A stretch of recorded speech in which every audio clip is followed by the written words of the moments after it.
네, 토마토 모닝쇼의 최종 투자 전략 토마토 모닝쇼 오늘장 모닝입니다. 자, 그러면 오늘 토마토 투자자문 박준현 운영위원 모셔봤는데요. 인사 나눠보도록 하겠습니다. 안녕하세요. 네, 안녕하십니까? 네. 시장 상황이 좀 어렵습니다. 네. 그 연속적인 코스피와 코스닥 모두 하락 움직임 나타나는데 선물옵션 동시만기일 전장에도 휘청했는데 네. 당일에도 많이 내렸습니다. 어제점 어떻게 보셨어요? 예, 일단 어제 국내 시장에 이제 영향을 미쳤던 것 자체는 미국 시장에 이제 베이지북이 공개가 됐지 않습니까? 그렇죠. 베이지북 내용 자체가 이제 경기 상황과 판단 내용 자체가 경기가 완만하게 좀 둔화되고 있다는 그런 표현이 있었어요. 그러면서 또 한편으로는 경기 회복에 대한 자신감을 좀 필요로 했기 때문에 그런 영향은 제한적이었던 건데 네. 이게 최근에 그 미국의 델타 바이러스 확산이 좀 되면서 또 경제 지표가 안 좋게 나오다 보니까 테이퍼링 시기 자체가 내년도로 연기되지 않겠는가 그런 것들이 최근에 시장에 지난주까지 긍정적으로 반영이 좀 됐거든요. 예. 근데 또 일부 뉴욕의 여는 총재인가요? 윌리엄스 그렇죠. 총재가 올해 안에 테이퍼링 시행하는 게 뭐 적당하지 않겠는가 이제 그런 의견들이 나오면서 전반적으로 네. 미국 시장 자체는 하락으로 끝났지 않습니까? 이제 국내 시장도 이제 그런 부분이 어제 영향을 좀 비슷하게 봐야 될 것 같은데. 네.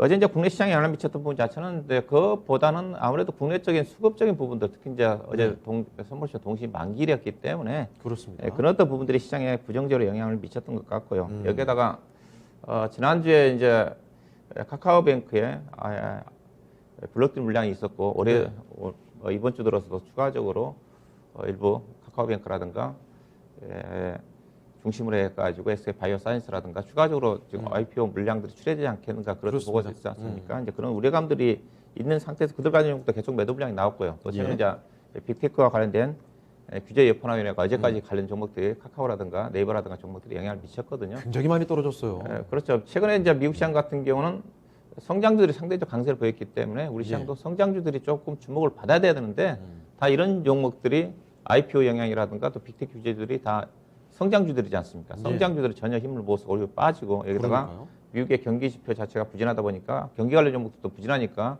국내 경기 관련 종목도 최근에 힘을 쓸 수 없는 그런 여건이었거든요. 이런 어떤 부분들이 국내 시장의 어떤 변동성 확대로 나타났다고 봐야 될 것 같은데요. 최근에 주가 국내 증시의 하락이 지금 뭐 코스피가 3,100까지 내려왔는데 국내 증시의 그 두드러진 하락이라고 봐야 될 것 같습니다. 최근에 아시아 증시 동향을 보게 된다면 일본 증시까지 빠졌지만은 거의 뭐 8일 동안 상승했다 잠깐 뭐 약간 소폭 조정이었거든요. 일본 증시 같은 경우는 거의 저점에서 보니까 9% 가까이 상승했습니다. 그다음에 상해 종합주가 지수를 보시게 되게 되면 연중 고점입니다. 네. 경제 지표 부진에도 불구하고.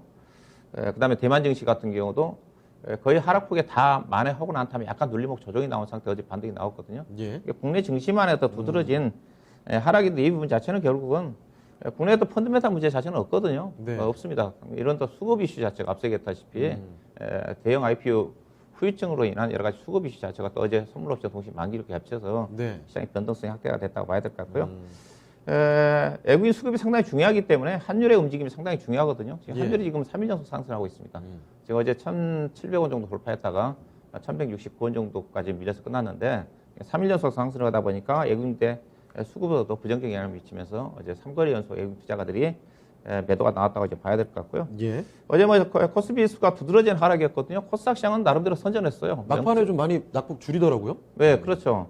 코스닥 시장은 0.2%밖에 안 빠졌기 때문에 결국 이제 앞서겠다시피 코스피 지수의 두드러진 하락 자체는 만기라고 빅테크와 관련된 관련 종목들의 수급적 이슈 자체가 가장 크게 영향을 미치지 않았겠는가 그렇게 해석해 볼 수가 있을 것 같고요. 예. 어제는 뭐 전반적으로 다 하락을 했죠. 주가 하락하다 보니까 방어적인 종목인 통신주가 약간 반등을 했고. 그렇습니다. 그다음에 요즘 추세적으로 그래도 상승이 연결된 쪽은 하급 정도에서 친환경 관련 종목들입니다. 예. 친환경 관련 종목들만 상승을 했고 반면에 기계업체라든가 철강업종이 수요일 날 크게 올랐던 부분 자체가 어제 다시 또 반등이 나오면서 철강업종이 비교적 크게 떨어졌는데 여기다 전기전자 업종들 하락이 나왔다고 봐야 될 것 같고요. 코스닥 시장 같은 경우는 2차전지라든가 의료기기 일부 종목들이 상승을 하면서 일부 바이오 종목들 상승하면서 나름대로 선전을 했다고 봐야 될 것 같은데 어제 상위 종목들 중에 특징 종목들 좀 보시게 되게 되면 시가총액 상위 종목 중에서는 SK 바이오사이언스가 약 3% 정도 차트가 잘못 나갔는데 10%인데 3.8% 정도 상승해서 유일하게 시가총액 종목들 중에서 상승했다고 봐야 될 것 같아요. 그리고 SK 바이오사이언스도 최근에 주가 급락했거든요. 주가 급락에 따른 약간 더 반등 성격이다 봐야 될 것 같고요. 그 다음에 요즘 이제 전반적인 국내 쪽에서 가는 종목들이 계속 가는 장세가 전개되는데 대표적으로 관련 종목이 메리츠 화재라고 좀 봐야 될 것 같아요. 메리츠 예. 화재가 요즘 뭐 차트를 보시게 되게 되면 계속 신고가입니다. 보험주들 쪽에서도 계속 그 중에서도 그렇죠. 강하더라고요. 독보적인 상승인데 예. 차트 보시게 되게 되면 계속 상승이거든요. 가끔 다 언급하고 있는 쪽인데 네. 뭐 시세가 워낙 좋게 보험 쪽이 좋고요. 그다음에 또 증권주 중에서도 부진합금융 쪽에 신고가 나온 종목이 있어요. 대신증권, 예. 그다음에 한양증권 중성종목에, 그다음에 메리츠정금증권도 나쁘지가 않고요. 예. 그런 흐름이라고 좀 봐야 될 것 같고요. 요즘에는 보험이나 증권 같은 업종 내에서도 가는 종목이 유난히 잘 가더라고요. 네, 업종 내에서 제가 항상 얘기했던 종목 차별화라고 얘기하거든요. 어. 업종 내에서 요즘 시장 하위에도 그럴 것 같습니다. 예. 업종이 동조화되지는 않거든요. 현재 시장에 수급 여건을 본다는 업종 내에서 종목 차별화가 전개되는데 하다못해 증권이라든가 보험점 같은 경우가 우리가 차별화가 나오기가 쉽지 않은 섹터거든요. 예, 그럼에도 그러니까요. 불구하고 관련 종목들의 차별화가 나오고 있다는 자체는 다른 여타 업종 자체는 더 심하다는 거죠. 그거 보고 있다면. 그래서 업종이라든가 시장을 보기보다는 그래도 업종 내에서 종목에 좀 집중하는 전략이 여전히 현재 어떤 수급 여건상에서 필요하다는 것 쪽에서 우리 메리츠 화재라든가 증권주 대신증권이라든가 그런 좀 보면 알 수 있지 않겠나 좀 봐야 될 것 같고요. 예. 그다음에 이제 요즘 코롱 그룹주들이 상당히 잘 나가서 어제 이제 그렇습니다. 코롱의 지주회사를 어제 5% 정도 상승을 좀 봐야 될 것 같은데요. 최근에 이제 코롱 그룹이 코롱 인도도 좀 신고가고, 그다음에 예. 코롱 플라스틱도 강세고요. 그다음에 코롱 글로벌도 최근에 강세입니다. 그러니까 네. 그룹 내에서 수소 시장과 관련된 수소 산업과 관련된 전담 부서를 설치하면서 예. 친환경 사업에 적극적으로 진출한다는 그런 또 부분들이 작용을 하면서 관련된 종목들 자회사들 상장을 했는데 코롱 주가는 못 떴어요. 예. 코롱은 제가 보기엔 최근에 다른 여타 자회사들 비해 주가가 좀 못 올랐고 상당히 주가가 쌉니다. 그룹의 지주회사임에도 불구하고 시가총액이 4, 5천 원밖에 안 되는 주식이기 때문에 예. 코롱은 아마 충분히 우리 관심을 가져볼 만한 종목이 좀 되지 않겠는가 좀 말씀 드리고 싶고, 예. 그다음에 에코프로 BM은 앞서 얘기했다시피 뭐 어제 대규모 10조 원 뭐 깜짝 놀랄 만한 수주죠. 그것도 3년이지 않습니까? 예. 3년이면 나누면 1년에 한 3조 원 정도가 좀 되는 거니까. 쉽죠. 이런 얘기 좀처럼 보기 쉽지 않잖아요. 네, 그렇죠. 그래서 뭐 어제 상승 타격이 떨어지면서 밀렸지만은 예. 정부사 쪽에서 목표 주가를 50만 원 정도까지 50만 원, 예. 상향 조정했기 때문에 이쪽에 그만큼 이쪽에 기회가 있다는 거죠. 요즘 시세가 연결된 쪽이 2차 전지 중심한 친환경 쪽입니다. 네. 좀 참고할 필요가 있을 것 같고, 그다음에 이제 에코프로 BM이 올라가다 보니까 네. ENDD라는 주식이 이제 어제 강세 신고가가 나왔는데 이 시간을 예. 통해서 제가 추천해 드렸던 종목인데 뒤늦게 이제 시세가 나고 있는 종목인데, 회사가 이제 양극재의 핵심 소재가 되는 전구체를 만드는 회사거든요. 네. 에코프로 BM이 10조 원 수주를 했으니까 그만큼 양극재에 들어가는 전구체가 많이 필요하지 않습니까? 전구체는 거의 우리나라가 2차 전지 강대국이지만은 거의 70% 정도를 중국에 수입해 옵니다. 예. 그런 또 부분에다가 회사가 글로벌 양극재 1위 기업인 유미코와 협력 관계를 구축한다는 재료가 부과되면서 고점이 돌파하고 있는 쪽인데, 회사 또 본업 자체는 촉매 시스템이거든요. 친환경과 관련된. 예. 그것도 환경 관련 부분이기 때문에 그런 부분들이 최근에 상승이 소외됐던 부분 자체가 이제 강하게 상승이 나오는데 고점을 돌파를 했기 때문에 추가적인 상승 가능성이 있지 않겠는가 봐야 될 것 같고요. 예. 그다음에 볼 수 있는 종목이 어제 애경유화를 좀 봐야 될 것 같은데요. 이따 제가 오늘 관심 종목도 애경유화 관련된 종목을 좀 올려드리고 싶은데, 네. 이 종목은 제가 6월 초에 제가 추천해 드렸던 종목이거든요. 그때 제가 추천 포인트 자체가 7월 1일부터 바이오 디젤 부분이 첨가 비율 자체가 상향 조정되니까 미리 선취매를 하자. 네. 이 바이오 디젤도 친환경이거든요. 예. 친환경과 관련된 부분에다가 또 최근에 회사가 애경그룹 화학 부분 3사를 합병해서 11월 1일부터 합병법인 출범을 하게 되는데, 본래 이 회사가 이제 매수 청구권 가격이 12,800원을 설정이 좀 돼 있기 때문에 예. 주가가 안 빠지는데 대신 매수 청구 안 빠지면 주가 못 가는 거거든요, 일반적으로. 근데 네. 어제 주가가 그럼에도 불구하고 강하게 갔다는 것 자체는 회사 밸류 자체가 워낙 싸고 또 최근에 시장 자체가 친환경 부분 자체가 이슈화되다 보니까 강한 움직임 전개된 게 아닐까 생각이 좀 드는데, 일단은 이 종목이 제가 목표 주가를 15,000원 잡아들었던 주식인데요. 예. 충분히 회사 주당 EPS가 지금 3,000원 정도 나오는 회사거든요. 네. 추가적인 상승 가능할 것 같습니다. 친환경 자체가 좀 대세니까 바이오디젤 관련해서. 다만 단기 어제 급등했기 때문에 추경 배수보다는 14,000원 중반 정도의 눌림목 조정 구간에서 산다고 한다면 18,000원 정도까지는 이 종목은 중장기적인 합병 위에 비전이 있기 때문에 상승이 가능하거든요. 예. 보시면 될 것 같습니다. 그다음에 뭐 롯데 정밀학이라든가 그다음에 유메디가 상당히 좀 변동성이 좀 큰데 주가 엄청나더라고요. 워낙 뭐 13%로 빠졌다고 이제 10% 정도 예. 올라가는 흐름인데, 임직원들한테 이제 제시하는 그 스톡옵션을 20만 원을 설정했다고 하더라고요. 어떻게 20만 원까지 그렇죠. 나오죠? 주가가 일반적으로 현재 주가가 10만 원대인데 그러니까요. 그만큼 회사가 향후 비전에 자신이 있다는 의미로 해석되면서 투자가들한테 주주들한테 긍정적으로 주가가 어필된 게 아닌가 그렇게 해석해 볼 수가 있을 것 같은데요. 예. 그래서 어제 시장의 특징은 전체 시장 하락 국면 쪽에서 경기 방어주와 하학업종 중심의 친환경 관련 종목들을 중심의 종목 장세가 전개됐다. 그렇게 좀 해석해 볼 수가 있을 것 같습니다. 알겠습니다. 자, 어제장에 대한 이야기를 좀 나눠봤습니다. 어제장 충격이 좀 있었던 하루였죠. 자, 이런 가운데서 수급 문제가 좀 부각이 되고 있습니다. 자, 그리고 이 중에 좀 강한 종목들이 있습니다. 그 몇몇 종목들을 살펴드렸는데요. 그 중심에는 키워드는 친환경 쪽이다라는 점 챙겨주시길 바랍니다. 자, 그러면 뭐 투자 전략 오늘장 이야기 좀 한번 나눠보도록 하죠. 네. 앞서 얘기했다시피 최근에 국내 시장의 상대적 부진 자체는 예. 정말 펀더멘탈에는 문제가 없습니다. 최근에 8월달 수출 지표 자체도 서프라이즈가 나오고 있는 쪽이기 때문에 예. 국내 기업들의 실적도 최근에 약간 반도체 쪽만 약간 하향 조정되고 있을 뿐이지 다른 업종들 종목들은 실적 하향 조정이 거의 없는 상태거든요. 네. 글로벌 시장 자체도 우리 시장만 부진하고 있기 때문에 그래서 우리 시장이 빠진 부분 자체는 결국 수급 이슈에 의한 하락이다. 근데 수급 이슈 자체가 당장 해결되기가 쉽지 않습니다. 다만 주가가 빠지면 이제 가격적인 메리트가 부각되니까 매도 물량이 안 나오면서 주가가 수급이 갖춰지죠. 네. 그만큼 주가가 빠져있다 봐야 될 것 같아서 3,100포인트 정도는 충분히 수급이 형성될 수 있는 그런 부분이라 봐야 될 것 같고요. 이제 예. 오늘 주목을 해봐야 할 부분 자체는 어제 이제 만기일 때문에 주가 빠졌는지 만기일 이후에 외국인 동향을 좀 봐야 되거든요. 외국인들은 결국은 환율에 의해서 민감하게 반응을 하는 거니까 어제 네. 달러가 약간 소폭 약세를 보였는데 원달러 환율이 어제 이제 고점에서 좀 약간 좀 윗골을 달고 밀렸거든요. 그래서 예. 원달러 환율이 충분히 안정을 찾을 가능성이 크고요. 그다음에 이제 오늘부터는 이제 선물 옵션이 이제 12월 물로 넘어가지 않습니까? 예. 대체적으로 이제 9월 선물 만기 이후부터는 프로그램 매매 자체가 프로그램 매수가 일방적으로 이입되는 경우가 많습니다. 왜냐하면 지금부터 이제 들어온 프로그램 매수 물량 자체는 내년으로 넘어가는 경우가 많거든요. 그래서 예. 배당락까지 개마해서 매매 전략이 들어오기 때문에 현물을 가지고 프로그램 매수를 깔고 넘어가는 경우가 일반적이거든요. 그래서 만기일 이후에는 대체적으로 프로그램 매수가 많이 유입되는 경우가 많기 때문에 선물 시장에서 선물 옵션 시장에서 프로그램 매수의 유입에 따른 외국인 수급의 변화가 충분히 나올 가능성이 있지 않겠나 그렇게 말씀 좀 드리고 싶고 그다음에 예. 최근에 주가 하락 이후에 작용했던 빅테크 기업들 카카오라든가 네이버라든가 관련 종목들이 하방이 좀 지지가 되는지 봐야 될 것 같은데요. 충분히 보니까 카카오가 단기간에 20% 빠졌거든요. 그러니까요. 그다음에 네이버가 10% 빠졌기 때문에 거의 현재 가격대에서는 어느 정도 좀 지지가 좀 되지 않겠는가. 그렇게 본다 한다면 전체로 시장 자체는 안정을 찾을 가능성이 크거든요. 예. 하셔야 될 것 같고요. 그래서 추가적인 하락은 제한적일 것 같다. 개인적으로 저는 코스피는 3,100포인트 정도에서 지지가 좀 되지 않겠는가. 코스피 대비해서 코스닥 시장의 수급이 괜찮습니다. 예. 코스피는 지금 22종 평균선 아래로 떨어졌지만은 코스닥 시장은 22종 평균선 위에 있거든요. 상대적으로 코스닥 시장이 괜찮고요.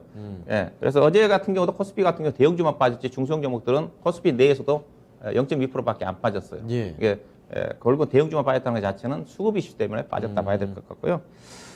다만 시장 자체가 지금 그래서 코스피 같은 경우 시세 연속성이 없어요. 앞서 예. 얘기했다시피 최근 잘 나가던 철강업종이 어제 또 급락이 나와버리지 않습니까? 그렇습니다. 그래서 제가 항상 얘기를 할 때 코스피 경기 관련 종목들은 순환매 관점 접근해야 되고 어제쯤 주가가 빠질 때 사야 되고 올라갈 때 외국인이 산다고 기관이 산다고 함께 따라가서는 안 된다 얘기하고 있는 쪽인데 예. 그래서 낙폭과대 경기 민감주 관련 종목들은 순환매 관점에서 접근할 필요가 있지 않겠나 봐야 될 것 같고요. 여전히 시장은 이슈와 실적 성장주 중심의 중소형 종목에 관심을 가져야 된다. 예. 수급이 안 좋기 때문에 수급의 변화가 나올 때까지 이렇게 봐야 될 것 같고요. 관심 업종은 제가 계속해서 얘기하고 있는 쪽인데 철강 금속 업종이고요. 특히 어제 이제 상품 시장을 보게 된다면 비철 금속 관련 종목 알루미늄 계속 신고가고 그다음에 니켈 가격이 2만 불을 돌파했습니다. 예. 그다음에 불이 가격은 약간 좀 반등을 했고 그래서 철강 금속 쪽에 뭐 니켈 가격 상승이라든가 어제 알루미늄 관련 종목들 많이 떨어졌는데 네. 조정을 받고 있는 종목들 보셔야 되면 될 것 같고 그다음에 오늘 이제 건설 쪽을 이제 관심적으로 넣어봤는데요. 어제 이제 최근에 이제 부동산 가격 급등함에 따라 가지고 약간 규제 완화 얘기가 나옵니다. 재건축을 네, 중심으로 네. 해가지고 그다음에 분양가 상한제 부분 자체도 약간의 어떤 그런 완화 얘기가 좀 나오고 있는 쪽이거든요. 정책적인 모멘텀이 좀 반영될 수 있는지 좀 참고해 볼 필요가 있을 것 같고요. 예. 그다음에 이제 폴더폴 관련 종목들이 좀 쉬고 있는 쪽인데 약간 그렇죠. 더 기술적인 반등이 나올 수 있는 타이밍이 좀 된 것 같아요. 그다음에 여전히 관심은 친환경인데 제가 그 수요일 날 제가 친환경 관련 종목 중에서 하학업종을 주목하자고 해서 제가 그러면서 이수학을 추천해 드렸거든요. 예, 맞습니다. 요즘 시세 연속성이 나온 종목들이 하학업종입니다. 그래서 하학업종을 좀 보시면 9월 달 이후에 종합주가 지수가 거의 지금 3% 정도 떨어졌거든요. 예. 시장 떨어졌는데 하학업종들이 보면 그냥 9월 달 들어서 주가가 많이 떴습니다. 대표적으로 앞서 애경유화가 18% 떴고 롯데정밀화학, 효성첨단소재, 이수화학, OCI, 코롱인더, 하나케미칼 이들 관련 종목들이 친환경 쪽이거든요. 예. 전반적으로 여전히 친환경 관련 종목들 하하업종으로 해서 이들 종목들 시적도 상대적으로 나쁘지가 않거든요. 그래서 이들 관련 종목들 시세 연속성이 이어지고 있다는 측면에서 여전히 환경 관련 종목들에 대한 관심은 이어져야 되지 않겠는가 좀 봐야 될 것 같습니다. 네. 자, 눈길 가는 뭐 종목들 여러 가지 말씀해 주셨는데 그렇다면 오늘 조금 더 관심을 둬야 될 관심주 어떻게 볼까요? 예, 오늘 관심 쪽은 그래서 예. 친환경 관련 쪽에서 요즘 좀 관심 쪽의 종목을 좀 선정하고 싶은데요. 네. 이게 바이오 디젤과 관련된 부분. 앞서 앞서 제가 언급해 주셨던. 애경유화를 얘기했었지 예. 않습니까? 예, 바이오 디젤 관련 종목 쪽에서 한 종목을 좀 보도록 하겠습니다. 어떤 종목일까요? 일단은 바이오 디젤과 관련된 부분을 좀 봐야 될 것 같은데요. 네. 바이오 연료입니다. 바이오 연료는 자연에서 나오는 팜유라든가 네. 그다음에 대두유를 화학적인 과정을 통해 가지고 연료로 전환시키는 그런 쪽이거든요. 친환경 연료라 좀 봐야 될 것 같은데 이게 바이오 연료 크게 보면 이제 바이오 디젤이 있고 바이오 디젤은 경유 자동차 쪽에 경유 자동차에 경유만 사용하게 되게 되면 환경 오염이 심하니까 거기에 네. 바이오 첨가 디젤을 첨가시키는 거고요. 그다음에 이제 바이오 중유가 있는데 바이오 중유는 이제 발전소에서 많이 사용을 합니다. 네. 바이오 발전소 같은 경우는 벙커 시유를 사용하거든요. 그다음에 이제 선박 같은 경우도 벙커 시유를 사용하지 않습니까? 네. 오염이 심하지 않습니까? 예. 여기에 첨가 비율을 계속 올리는 쪽이거든요. 바이오 쪽으로. 그렇죠. 그래야 환경 오염이 덜하는 쪽이 그렇기 때문에 바이오 연료 자체는 최근에 이슈화되고 있는 탄소 중립의 핵심이다. 그래서 현재 시장 자체가 탄소 중립, 그다음 탄소 배출가가 급등하고 네. 있는 그런 부분이기 뭐 때문에. 그야말로 친환경이네요. 네, 그렇죠. 그래서 이런 어떤 변화에 따라 가지고 바이오 디젤이라든가 바이오 중유가 첨가 비율 자체가 지속적으로 상향 조정됩니다. 예. 이게 바이오 디젤 같은 경우는 올해 7월 1일부터 3%대에서 3.5% 정도 상향 조정되고요. 이렇게 넣어야 된다는 거죠? 네, 그렇죠. 점진적으로 첨가 비율 자체를 상향 조정이 좀 되는데 예. 표를 보시게 되게 되면 지속적으로 2년마다 상향 조정되고 최종적으로 2030년도까지 가게 되게 되면 예.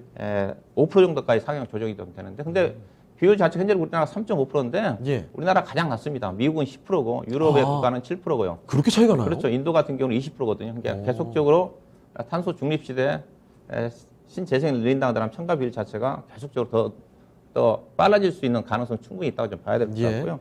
그래서 이제 7월 1일부터 상향 조정됐으니까 그 효과 자체가 하반기 때 나올 거고. 네. 그다음에 이제 바이오 중유가 있는데 바이오 중유는 이제 앞서 얘기했다시피 발전소라든가 조선업종, 조선들이 많이 사용하는 쪽인데 예. 벙커 시위를 대체하는 쪽인데 이 자체도 지금 석유 대체 연료로 법으로 됐습니다. 법적으로 석유를 대체하는 쪽으로 바이오 중유 산업을 유를 첨가비를 높여야 된다. 그래서 바이오 중유 같은 경우도 작년도에 7%대에서 올해 9%고요. 내년도 10%, 그다음에 2023년도는 25% 정도까지 상향 조정됩니다. 아, 대폭 올리네요. 대폭 올라갑니다. 예, 그래서 이와 관련된 바이오 중이라든가 바이오 중이나 바이오 디젤을 생산하는 기업들이 이런 첨가비율 상향 조정에 따라 가지고 실적이 대폭적으로 좋아진다 봐야 될 것 같고요. 그다음에 이와 관련해 이러다 보니 전반적인 어떤 탄소 중립 시대에 바이오 연료에 대한 관심이 전개가 되면 따라 가지고 예.